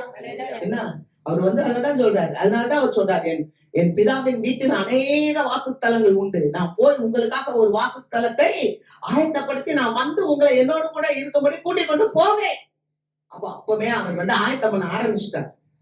உலகங்கள் உண்டாவதற்கு முன்பதாகவே உங்களை என்னையும் தெரிந்து கொண்டவர், நமக்கென்று ஒரு ராஜ்யத்தை ஏற்படுத்தி இருக்கிறார். தேவனுக்கு கீழ்ப்படுகிறது. கடைசி காலத்துல வந்துட்டோம். நீ செம்மறி கூட்டமா அல்லது நீ வெள்ளாட்டு கூட்டமா, தேவன் பிரிக்கிற காலம் வந்துருச்சு. ஆண்டவர் சொன்னார், பசியா இருந்தேன், தாகமா இருந்தேன், தேவையில இருந்தேன், வியாதியா இருந்தேன், இதெல்லாம் எப்ப ஆண்டவரே? ஆண்டவர் சொன்ன, நீ ஒருவனுக்கு எதை செய்கிறாயோ அதை எனக்கே செய்ய கடவுள். இதெல்லாம் நாங்க எப்ப செஞ்சோம்? நீ யாருக்கு செய்யற? எனக்கு செய்வ. அல்லேலூயா. வாசிக்கலாம் 2 தீமோத்தேயு 2வது அதிகாரம் 19வது வசனம். ஆகிலும் தேவனுடைய உறுதியான அஸ்திபாரம் நிலைத்திருக்கிறது, கர்த்தர் தம்முடையவர்களை அறிவார் என்பதும், கிறிஸ்துவின் நாமத்தை சொல்லுகிற எவனும் அநியாயத்தை விட்டு விலக கடவன் என்பதும் அதற்கு முத்திரையாயிருக்கிறது. அல்லேலூயா. தேவன் நம்முடையவர்களை அறிவார். அவருடைய பிள்ளைங்க யாரு அப்படின்றத ஆண்டவர் அறிவார். அவங்களுக்கு தான் அவருடைய ராட்சியம். யாருக்கு? செம்மறி கூட்டத்துக்கு தான். தேவன் தம்முடையவர்களை அறிவார். நல்லா கவனிங்க, நல்லா என்னைய பாருங்க. நீங்க சாக்கு சொல்ல முடியாது. இவங்க சரியில்லை அதனாலதான் என் வாழ்க்கை இப்படி ஆகி போச்சு, இவங்க சரியில்லை அதனாலதான் என் வாழ்க்கை இப்படி ஆயிடுச்சு அப்படின்னு நீங்க சொல்லவே முடியாது. ஏன்னா வேதம் தெளிவா சொல்லுது. என்ன சொல்லுதுன்னா, ரோமர் எழுதின நிருபத்துல நம்ம வாசிக்கிறோம் 16வது வசனம், விரும்புகிறவனாலும் அல்ல, ஓடுகிறவனாலும் அல்ல, இறங்குகிற தேவனாலதான் ஆகும். ஆமென். அடுத்து சொல்றாரு, யார் மேல் இறங்க சித்தமா இருக்குன்னா அவன் மேல இரக்கமா இருப்பேன்.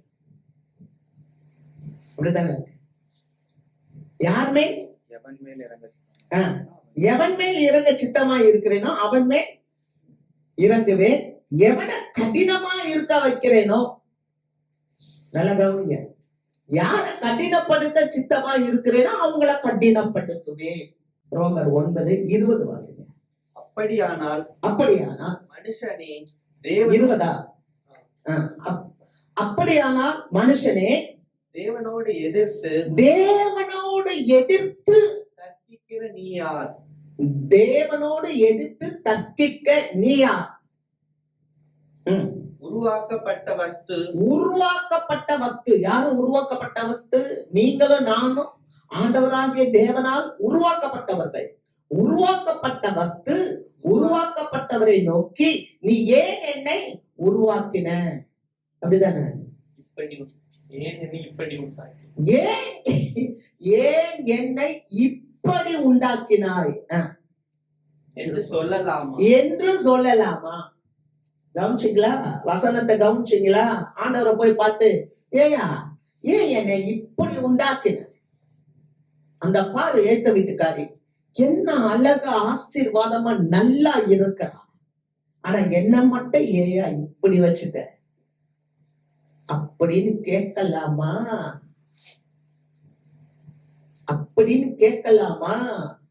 வாசிப்பா அடுத்த அவசரம்.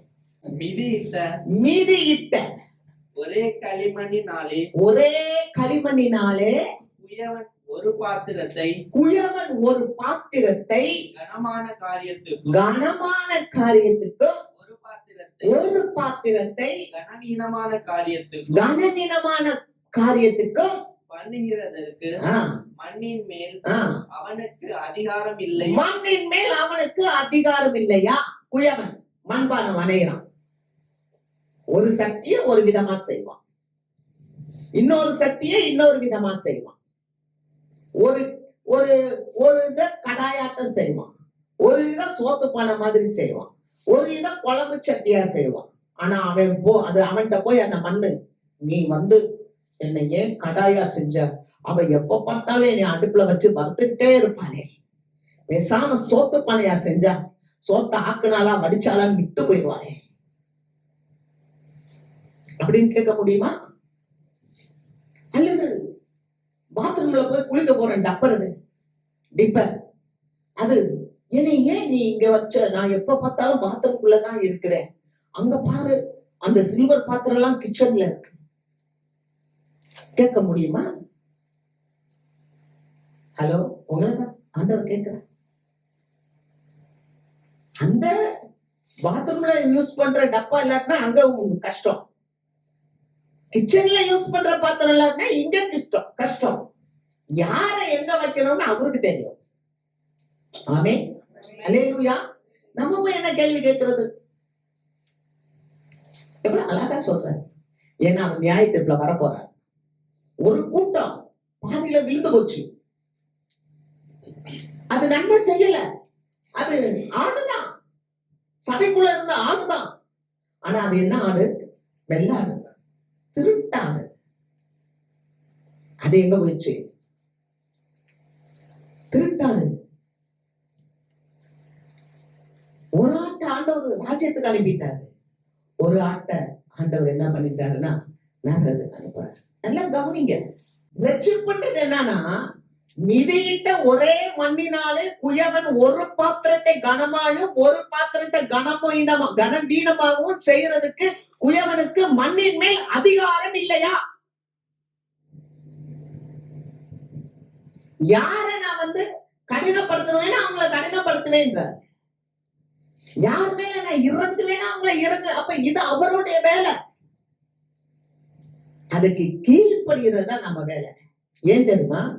உங்களையும் என்னையவும் ரத்தத்தை சிந்தி விலை கிரயம் கொடுத்து நம்மை வாங்கி இருக்கிறார். ஆமென், அல்லேலூயா. அது எவ்வளவு பெரிய அன்பு இல்ல? அல்லேலூயா. அது எவ்வளவு பெரிய அன்பு. ஆண்டவருக்கு தெரியும் நம்மளை எங்க வைக்கணும், எப்போ உங்களை உயர்த்தணும். அல்லேலூயா.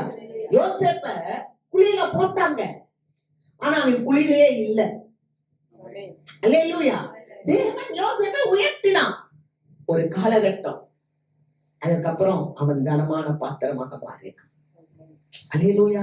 நீங்க இருக்கிற சூழ்நிலையில நீங்க முறுமுறுக்காம, நீங்க வேதனைப்படுத்தாம, நீங்க வேதனைப்படாம இருக்க கற்றுக்கொள்ளும் போது தேவன் இந்த பாத்திரங்கள் மூலமாக மகிமைப்படுவார். அல்லேலூயா. நீங்க நினைச்சிடக்கூடாது கனமான பாத்திரம்லாம் ஈஸியா வந்துருச்சுன்னு. ஒரு தானியேல் கனமான பாத்திரமா வர்றதுக்கு சிங்க குகையில போக வேண்டியது இருந்துச்சு. அல்லேலூயா. சாத்ராக், மேஷாக், ஆபேத்நேகோ கனமான ஒரு பாத்திரமாக அந்த தேசத்தினுடைய அதிகாரிகளாக மாற்றப்படுவதற்கு முன்பதாக அவர்கள் அக்கினி சோதனைகளுக்குள்ளாக போக வேண்டியிருந்தது. ஆமென். சில சோதனைகளை தேவன் நம்மளை ஒரு இடத்துல வச்சுத்தான் அனுமதிப்பார். அதற்கு பின்பு தேவன் நம்மை உயர்த்துவார். அல்லேலூயா.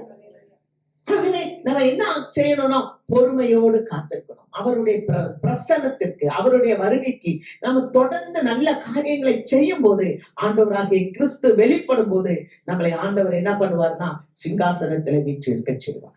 ஜெயம் கொள்ளுகிறவன் எவனோ அவன் நான் சிங்காசனத்தில் அமர்ந்திருக்கிறது போல என்னோடு கூட அவனும் சிங்காசனத்தில் அமர்ந்திருப்பான். அல்லேலூயா. சில இந்த வார்த்தைகள் கொஞ்சம் கடினமாக இருந்தாலும் இது உண்மை. கர்த்தருக்கு மகிமை.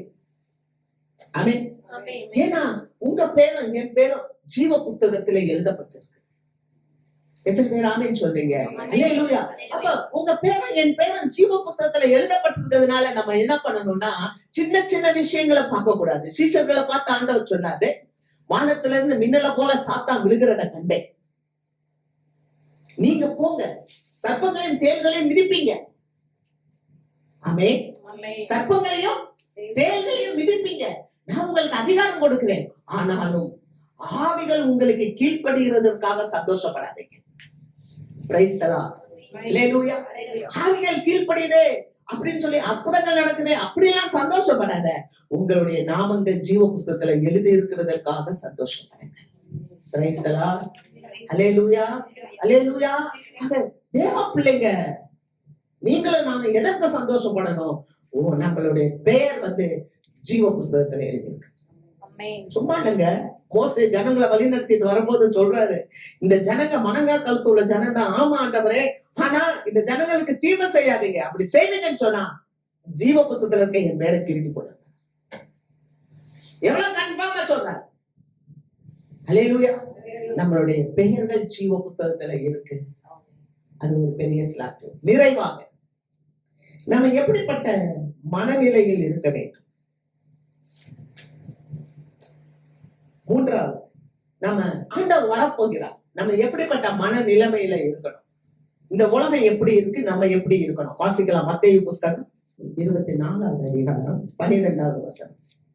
அக்கிரமம் மிகுதியாவதினால் அநேகருடைய அன்பு தணிந்து போகும். கடைசியா நம்ம மனசு நிலை எப்படி இருக்கணும் நல்லா கவனிங்க.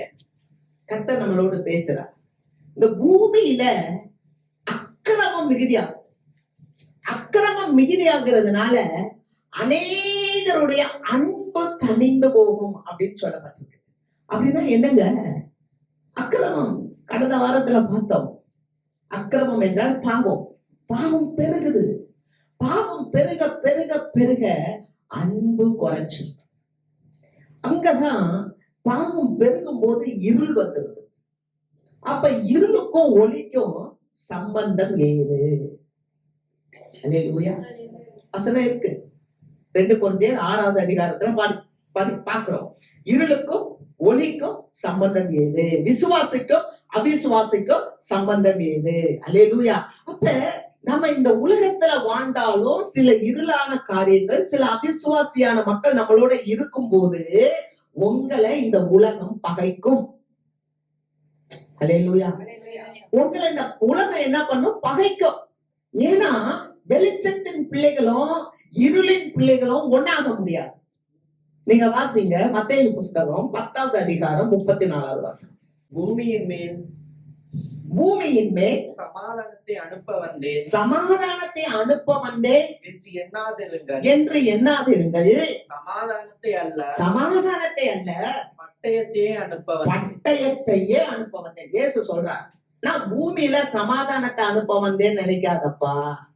ஏன்னா இயேசு வந்ததன் நோக்கமே சமாதானம் கொடுக்கிறவர். ஆனா முதலாவது உங்களுக்கும் தெய்வத்துக்கும் இடையில சமாதானம். அல்லேலூயா. நல்லா கவனிச்சுக்கலாம். ஆண்டவர் இந்த உலகத்துக்கு வந்ததன் நோக்கம் என்னன்னா, ஏதேன் தோட்டத்துல உடைந்த உறவை சரி பண்ணணும்னா இயேசு பலியா வந்தார். அப்ப அவர் சமாதானம் கொடுக்க வந்தார். அவர் மத்தியஸ்தரா வந்தார். அவர் நம்முடைய மீட்பரா வந்தார். எதுக்குன்னா தேவனோடு சமாதானம். ரோமர் 5:1. இவ்விதமாக விசுவாசத்தினாலே நீதிமான்கள் ஆக்கப்பட்டிருக்கிறபடியால் நம்முடைய கர்த்தராகிய இயேசு கிறிஸ்துவின் மூலமாய் தேவனிடத்தில் சமாதானம் பெற்றிருக்கிறீர்கள். அல்லேலூயா. அப்ப நம்ம விசுவாசத்தினால நீதிமான் ஆக்கப்பட்டிருக்கோம். அவர் நம்முடைய பாவங்களுக்காக ஒப்பு கொடுக்கப்பட்டும் நாம் நீதிமான்கள் ஆக்கப்படுவதற்காக எழுப்பப்பட்டும் இருக்கிறார். இப்ப நம்ம நீதிமான் ஆகிறதுக்காக எழுப்பப்பட்டு இருக்கிறார். எதுக்கு எழுப்பப்பட்டோம்? நம்ம நீதிமான் ஆயிட்டோம். அப்ப விசுவாசத்தினால நம்ம நீதிமான் ஆயிட்டோம். அப்ப விசுவாசத்தினால நீதிமான் ஆயிட்டோம்னா நம்ம யாரோட முதல்ல ஒப்புரவாகணும்? பிதாவாகிய தேவனோடு ஒப்புரவாகணும். ஆனா கவனிச்சிங்களா? விசுவாசி சர்ச்சுக்கே வராது. விசுவாசி ஆண்டவரே தேடாது. ஆனா எனக்கு என்ன வேணும்? சுகம் வேணும், எனக்கு செல்வம் வேணும், எனக்கு சமாதானம் வேணும், எனக்கு ஆசீர்வாதம் வேணும். ரைட்.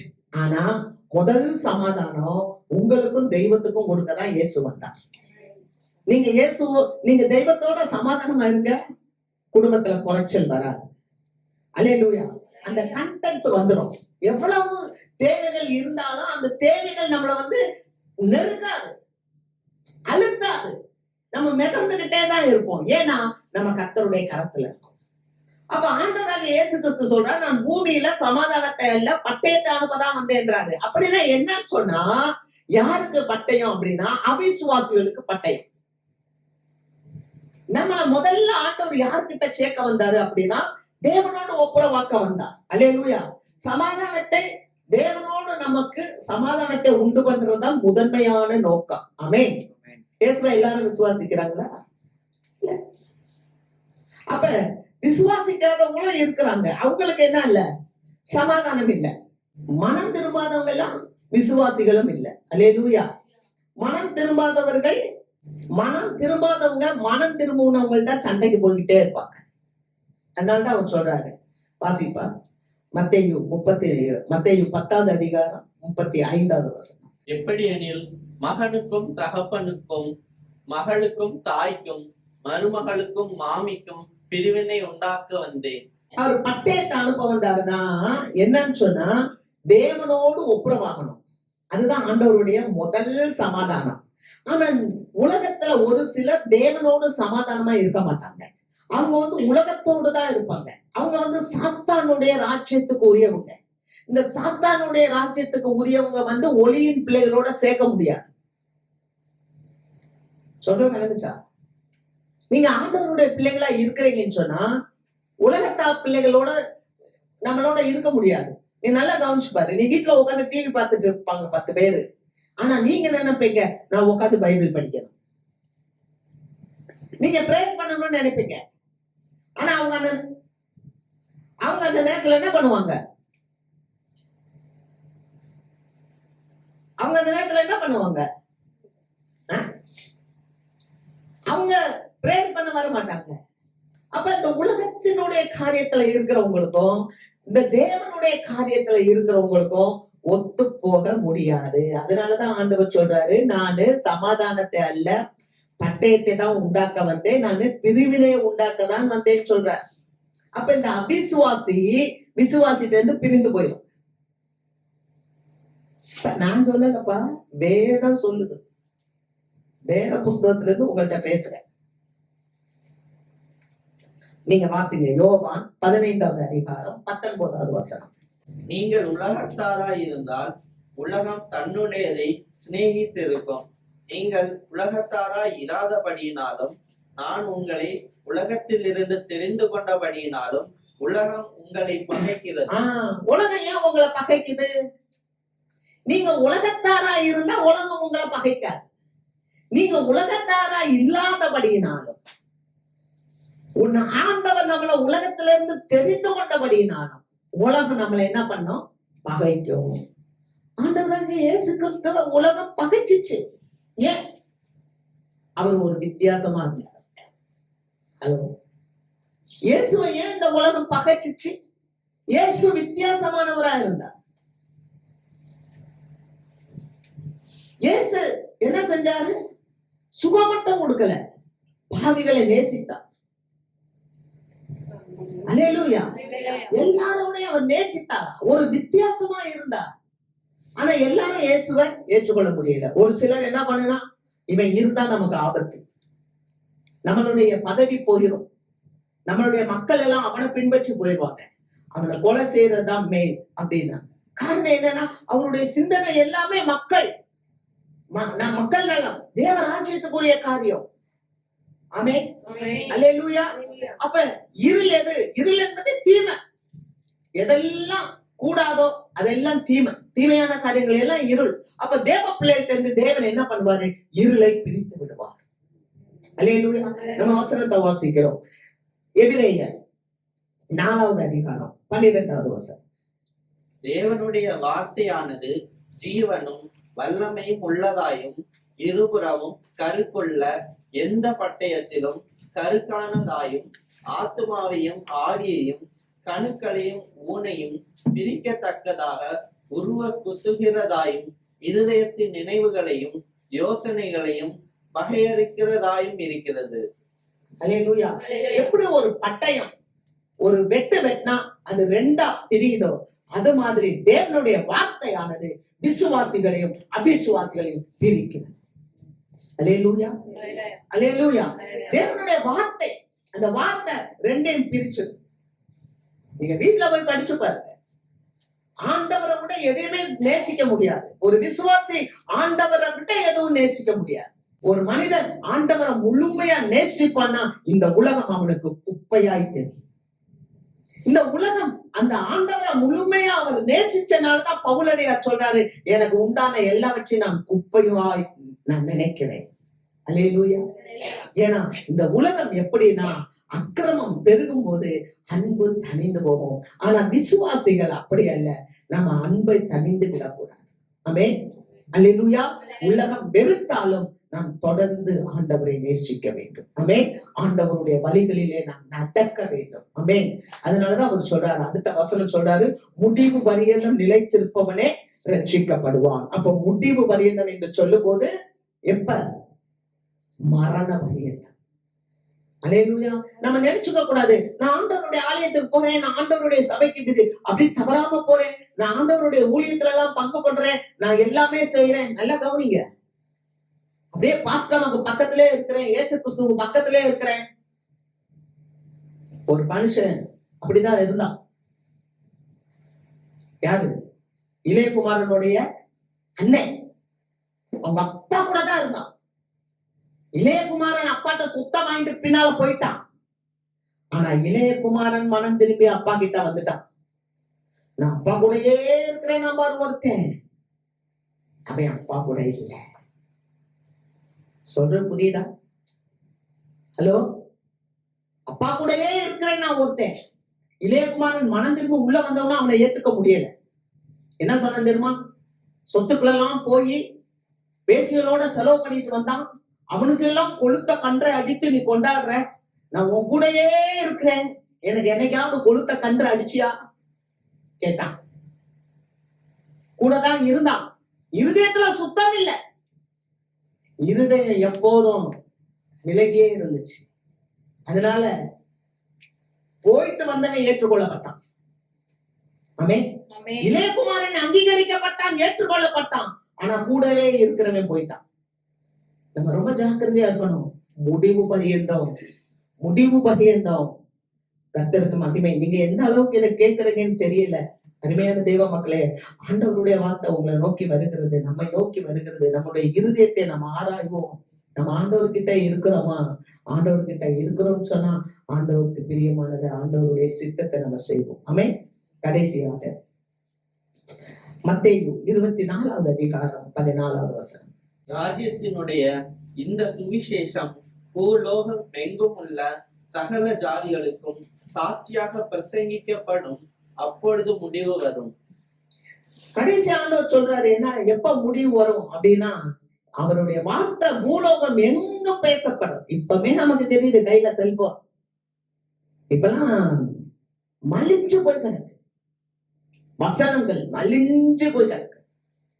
யார பார்த்தாலும் வசனம், எங்க போனாலும் வசனம். ஆட்டோல பார்த்தா வசனம், செவத்துல பார்த்தா வசனம், கையில யூடியூப்ல போனா வசனம், எல்லாம். ஆனா வசனம் எங்க இருக்கணும்னு தெரியுமா? வசனம் இருதயத்துல இருக்கும். அல்லேலூயா. வேற எங்க இருந்தாலும் நமக்கு ரட்சிப்பு இல்ல. அதனாலதான் பூமி எங்க போயிடும், முடிவு வரும். எல்லா இடத்துக்கும் போயிடுச்சுன்னு சொல்லிட்டு நம்ம உட்காரக்கூடாது. ஏன்னு சொன்னா அவர் சொல்றாரு, தேவனுடைய நியாய தீர்ப்பு எங்க தொடங்குதுன்னா அது தேவனுடைய வீட்டிலே துவங்கும் காலமாக இருக்கிறது. 1 பேதுரு 4வது அதிகாரம் 17வது வசனம் அப்படியே சொல்லுது, தேவனுடைய வீட்டுல நியாய தீர்ப்பு. அப்ப என்னன்னு சொன்னா வசனம் மலிஞ்சு போய் கிடைக்கும். ஆனா ஆண்டவரே, உம்முடைய சித்தத்தின்படி, உம்முடைய வார்த்தையின்படி நான் வாழ்றேனா, எனக்கு முதல்ல ஆண்டவருடைய நியாய தீர்ப்பு தேவ பிள்ளைகளுடைய வாழ்க்கையில தான் வரும். முடிவு பண்ணி நம்ம என்ன பண்ணணும்? நிக்கணும். அடுத்து பாருங்க, எபிரேயர் 9வது அதிகாரம் 27வது வசனம். அன்றியும் ஒரே தரம் மரிப்பதும் பின்பு நியாய தீர்ப்பு அடைவதும் மனுஷருக்கு நியமிக்கப்பட்டிருக்கிறபடியே. ஒரே தரம் மரிக்கணும், அதுக்கப்புறம் நமக்கு என்ன இருக்கு? நியாய தீர்ப்பு. அல்லேலூயா. ஒரே தரம் ஞானஸ்தானத்துல மறைச்சாச்சு. அல்லேலூயா. நம்ம எல்லாரும் ஞானஸ்தானத்துல கிறிஸ்து இயேசுவுக்குள்ளாக அடக்கம் பண்ணப்பட்டோம். பாவத்துக்கு மறித்து விட்டோம், பாவத்துக்கு செத்து விட்டோம். இப்ப நம்ம வாழ்றோம் இல்ல வாழ்க்கை, நீதியின் வாழ்க்கை. இதுதான் வாழ்க்கை. இந்த வாழ்க்கைக்கு கணக்கு கொடுக்க, இந்த வாழ்க்கைக்கு நியாய தீர்ப்பு பெற இயேசு வரப்போகிறார். அல்லேலூயா. இந்த வாழ்க்கை நான் செத்துட்டேன், ஒரே தரம் மரிக்கணும், ஒரே தரம் நான் கிறிஸ்துவுக்குள்ளாக ஞானஸ்தானத்துல அடக்கம் பண்ணப்பட்டுட்டேன். பாவத்துக்கு மரித்த நான் நீதிக்கு பிழைத்திருக்கிறேன். விசுவாச கூட்டம் என்பது, விசுவாசிகள் கூட்டம் என்பது ரொம்ப சாதாரணது இல்லை. வருஷ கடைசியில வந்திருக்கும். நீங்க திரும்ப நம்ம சரியில்லாட்டின இந்த வார்த்தைகளை கேட்டு நம்ம சரி செய்ய வேண்டும். இன்னைக்கு போய் நம்ம இந்த வாரம் இன்னும் 15 நாள் இருக்கு இந்த மாசத்துல, ஒவ்வொரு வார்த்தையா ஒவ்வொரு பாவ அறிக்கை செய்து செய்து செய்து செய்து நம்ம கிறிஸ்துவுக்குள்ள நம்மள புதுப்பித்துக் கொள்ள வேண்டும். எப்படி ஒரு பாத்திரம் பழசா போயிடுச்சுன்னா அதை தொலைக்கி தொலைக்கி தொலைக்கி அதை நம்ம நல்லா சரியாக்கி கொள்றோமோ, அது மாதிரி நமக்கு விருப்பம் இல்லாத, நமக்கு ஆண்டவருக்கு பிடிக்காத சில காரியங்கள் நமக்குள்ள இருக்கும்னா அதை ஜெபித்து ஜெபித்து ஸ்தோத்திர பலியிட்டு தேவனுடைய ஆவியை பெற்று அவருடைய வெள்ளத்தை பெற்று அதை எல்லாத்தையும் நம்ம விரட்டி அடிக்க வேண்டும். அல்லேலூயா. ஏன்னா ஒரு தரம் மறிப்பதும் பின்பு நியாய தீர்ப்பு அடைவதும் விசுவாசிகளுக்கு கொடுக்கிறார். அதுக்கப்புறம் என்ன தெரியுமா, பாவம் இல்லாமல் ஆண்டவருடைய வருகைக்கு காத்திருக்கிறவங்களை ஆண்டவர் வந்து கூட்டி செல்வார். அப்ப நம்ம பாவம் இல்லாமல் காத்திருக்கணும். அதனாலதான் ஆண்டவர் சொன்னார், என்ன தெரியுமா, உங்க விசுவாசத்தை விட்டு விடாதுங்க. பேதுட்டே சொல்றாரு, எப்பா பிசாசு வந்தான், சுலகினால் உன்னை சுலைப்பது போல என்கிட்ட கேட்டுக்கொண்டான், நானும் அவனுக்கு உத்தரவு கொடுத்தேன், உன் விசுவாசம் ஒளிந்து போகாதபடி உனக்காக நான் வேண்டுதல் செய்கிறேன். ஆண்டவர் உங்களுக்காக எனக்காக வேண்டுதல் செய்கிறார். நம்ம கிறிஸ்துவின் மேல விசுவாசத்தை வைத்து இந்த உலகத்தை வெற்றி சிறக்க வேண்டும். ஆமென். வருகிறவர் இன்னும் கொஞ்ச காலத்திலே வருவார், அவர் தாமதம் பண்ணார். ஆமென். அல்லேலூயா. ஆகவேதான் கடைசியாக நிறைவாக இந்த நாளின் செய்தி 1 யோவான் 2:28 சொல்லுது, இப்படி இருக்க பிள்ளைகளே, அவர் வெளிப்படும் போது நாம் அவர் வருகையில் அவருக்கு முன்பாக வெட்கப்பட்டு போகாமல் தைரியம் உள்ளவர்களாய் இருக்கும்படிக்கு அவரில் நிலைத்திருங்கள். அல்லேலூயா. இயேசுவானவர் வரும்போது நம்ம என்ன பண்ணிடக்கூடாது, வெட்கப்பட்டு போயிடக்கூடாது. ஆமென். ஆதியாகமத்துல வாசிக்கிறோம், இயேசுவானவர் பகலின் குளிர்ச்சியான வேளையில ஆதாமோடு பேச வரும்போது ஆதாம் ஓடி போய் ஒளிந்து கொண்டான். அவன் வெட்கப்பட்டான். காரணம் என்னன்னா, அவன் நிர்வாணமாக இருந்தான். ஆனா புதிய ஏற்பாட்டு விசுவாசிகளாக நீங்களும் நானும் கிறிஸ்துவின் வருகையில நம்ம வெட்கப்பட்டு போகாம அவரை பார்க்கும்படி நம்ம தைரியமா இருக்கணும்னா அவரிலே நிலைத்திருக்க வேண்டும். அல்லேலூயா. இந்த வருடத்துல நம்ம நல்ல தீர்மானம் எடுக்கணும். ஏதோ கொண்டாட்டம் அப்படின்னு சொல்லி நம்ம கொண்டாட்டத்திலேயே போயிடக்கூடாது.